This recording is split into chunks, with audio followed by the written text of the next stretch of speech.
Bonjour à tous et bienvenue sur la première chaîne d'actualité quotidienne qui parle de NFT et de jeux blockchain. Vous le savez, c'est tous les jours, ça dure un petit quart d'heure et si c'est pas encore fait, pensez à vous abonner à la chaîne. Alors désolé, aujourd'hui j'ai un petit peu de mal à me concentrer pour deux raisons. La première, c'est qu'à l'instant où je vous parle, le Bitcoin est en train de pumper et vous le savez, entre aujourd'hui et demain, on a beaucoup de nouvelles qui arrivent, notamment bien sûr la baisse des taux, qui va affecter l'ensemble du monde de la finance. Et deuxième raison, c'est que normalement, à cette heure-ci, j'aurais dû être sur le chemin de l'Andorre. Vous le savez, je suis en train de déménager, je pars de France. Et malheureusement, mon déménagement est repoussé à la semaine prochaine. Du coup, voilà, je me retrouve un peu penaud. Mais c'est pas grave, ne vous en faites pas, rien d'insurmontable. Sinon, aujourd'hui, on va parler entre autres choses de Trump, de nouveau de la grosse menace qui pèse sur le monde des NFT, de free mint, de airdrop tap to earn sur Telegram et pas mal de choses. Donc restez bien jusqu'au bout.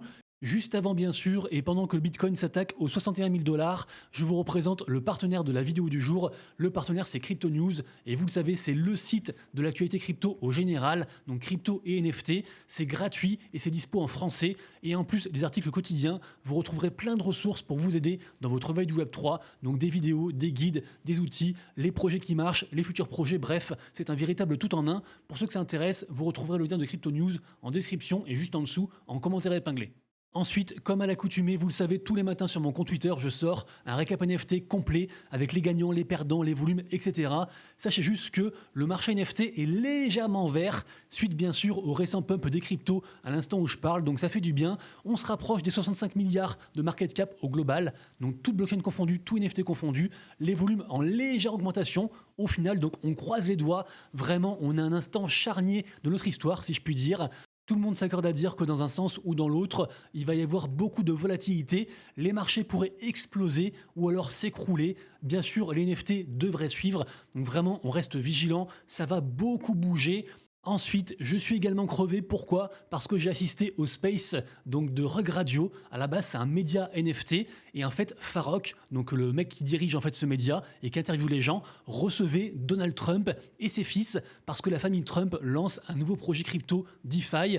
Au final, on n'a pas appris grand-chose, si ce n'est que à la question de savoir qu'est-ce que Trump trouve entre guillemets le mieux dans les cryptos, il a répondu les NFT. Évidemment, Trump s'est fait des millions grâce à ses NFT. Il a déjà fait 4 collections NFT. Il va en refaire encore. Donc vraiment, c'est un truc à suivre absolument.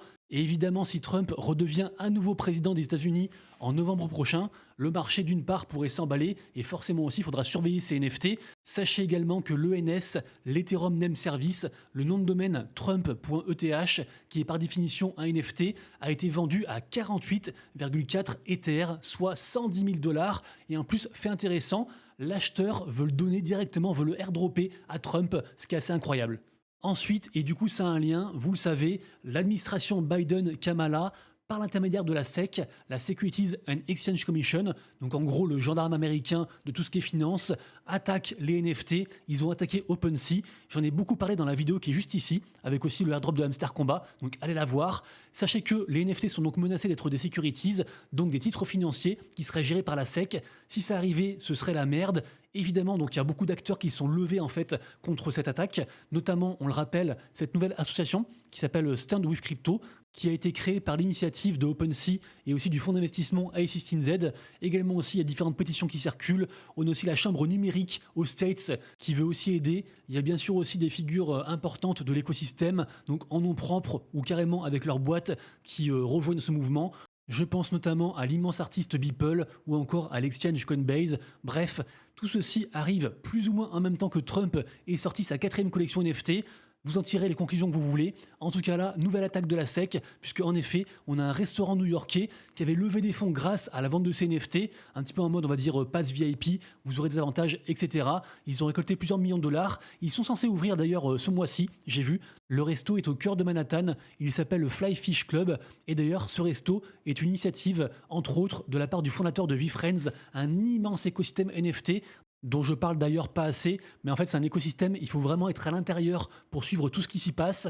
En tout cas, tout ça pour dire que ces NFT Flyfish, du coup, ont été épinglés par la SEC et le restaurant a dû payer une amende de 750 000 $.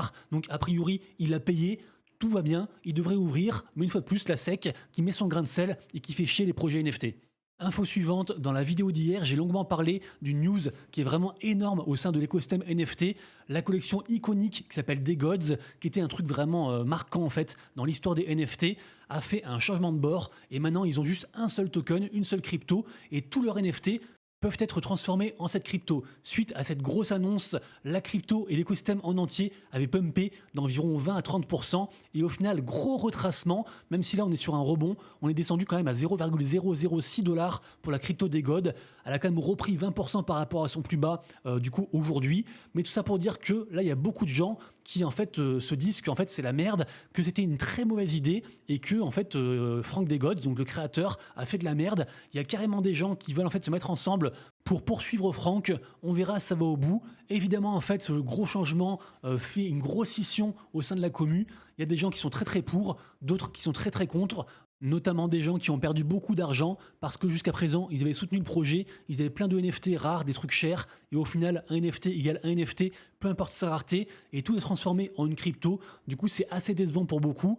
Évidemment que si la crypto performe, tout le monde sera content, mais si la crypto vraiment dégringole, ça va encore faire beaucoup parler cette histoire. Ensuite, excellente nouvelle par rapport à l'écosystème Mocaverse. Vous le savez, c'est un écosystème de cœur d'ailleurs dans lequel je suis beaucoup investi. Mocaverse, à la base, c'est la collection NFT image de profil du gros fonds d'investissement hongkongais qui s'appelle Animoca Brands. Pour l'instant, on est sur un floor price à presque 2 Ethers. Ils ont aussi une crypto, la crypto Moca, qui est donc à 0,11 dollars, qui est sortie il y a environ 2 mois et qui d'ailleurs s'est bien comporté malgré les récentes baisses que le marché a connues côté crypto. Mocaverse, c'est aussi une plateforme sur laquelle on peut faire des missions. C'est ouvert à tous. On peut minter gratuitement son ID Moca, son identifiant Mocaverse. Au travers du site et des différentes quêtes, on peut même carrément gagner la crypto Moca qu'on peut aussi stacker. Il y a beaucoup de partenaires. Bref, c'est un immense truc. C'est très axé gaming et éducation. Et pour ceux qui veulent en savoir plus, je vous invite à lire le post du mec qui est à la tête de la division Mocaverse, donc Tyler Durden, qui nous a fait un post très intéressant sur tout ce qui va arriver côté Mocaverse, notamment une grosse news qui est tombée aujourd'hui, un partenariat entre Mocaverse et la marketplace montante, celle qui rafle de plus en plus de parts de marché à ses concurrents. Je parle bien sûr de Magic Eden. Donc ils vont faire un launchpad en collaboration avec Mocaverse, donc assez incroyable. La crypto Moca pourrait être utilisée dans ce launchpad. Également aussi, on a des récompenses de diamants par rapport à Magic Eden. Je vous le rappelle, il va y avoir un gros airdrop, on ne sait pas quand, entre guillemets bientôt, par rapport à une nouvelle crypto qui s'appelle la crypto NFT. Et les gens actifs sur l'écosystème Magic Eden, tous ces gens-là gagnent des diamants et à la fin sera converti dans la crypto NFT. Du coup, très intéressant à suivre, de très bel écosystème. Ensuite, pour ceux qui ont participé à la campagne de airdrop du projet Lingo, donc une grosse plateforme gamifiée à base de RWA, de produits de voyage, etc. Donc c'était une campagne gratuite. Il y a aussi des gens qui ont participé à la pre-sale. Peu importe les deux cas, on peut désormais aller consulter son allocation de token Lingo. Pour l'instant, on n'a pas encore la date de sortie, mais ça ne saurait tarder. Donc tenez-vous bien au courant, et de toute façon vous le savez, je vous redirai quand ça sort. Ensuite on reparle de Doodles. Doodles, donc grosse collection NFT sur Ethereum, qui d'ailleurs a pas mal retracé. Elle a fait un très joli pump dernièrement, et là elle a pris moins 20% sur la semaine. On est à 1,8 Ether pour la collection Doodles, malgré les nombreuses activations qu'ils ont faites dernièrement. Et là, une de plus, un partenariat avec Rubix, des Rubik's Cube officiels, pour ceux qui se rappellent. Tout ça pour dire que ça, c'est une petite activation, et en plus, le mint est terminé. Il y en a eu 9200, mais juste Doodles, je trouve qu'ils font beaucoup de très belles choses. Certes, le prix est un petit peu haut par rapport à d'autres projets NFT, mais pour l'instant, ils n'ont pas failli à leur mission. Donc moi, j'ai envie d'y croire, et je pense que pour ce bull run, Doodles pourrait être un très joli pari. Ensuite, côté gaming, on commence par un rapport de chez DappRadar, donc un très gros site qui regroupe plein de data côté Web3, ici donc du gaming, et on apprend qu'on a atteint un nouveau record avec 4,2 millions de wallets actifs tous les jours côté gaming. Donc c'est plutôt cool, c'est un chouette record. Évidemment, ça ne prend pas en compte tout ce qui se passe côté Telegram avec les Tap to Earn, parce que vous savez, ça c'est des millions et des millions de joueurs qui jouent à ça. Ça reste évidemment très prometteur et c'est une augmentation de 5%. Et puisqu'on parle de Tap to Earn, sachez qu'on a plus d'infos par rapport au airdrop de Watt Protocol, donc le projet, on va dire, soutenu par à la fois Animoca Brands via leur sous-filiale qui s'appelle eGamey et aussi dans laquelle la blockchain Ton a directement investi. Le projet Watt arrive pour le 23, donc lundi prochain. La crypto Watt pour l'instant est estimée estimé en pré-market à 0,001 $. Et en fait, quand on va voir son airdrop sur l'application Telegram, on peut choisir entre deux modes, si vous voulez. Soit en fait, on récupère plus de tokens et après moins dans le temps, soit moins de tokens et après plus dans le temps. Moi, j'ai donc choisi la seconde façon, ce qui fait que je rentre dans le club Moon Club avec différents avantages. Je percevrai plus de 400 000 tokens à la sortie, donc le 23, a priori donc plus de 400 $, ce qui ferait donc en fait mon tap to earn le plus rentable jusqu'à présent. Et a priori, je choperai 3,8 millions de tokens après 3 mois, ce qui équivaudrait au prix actuel de pré-market à 3 800 $. Évidemment, je pense que ça va beaucoup baisser d'ici là, mais écoutez, on ne sait jamais. Peut-être que ce projet sera un très joli projet sur Telegram, je ne sais pas. Dans tous les cas, si lundi je chope 400 $, ça aura été un projet incroyable, évidemment.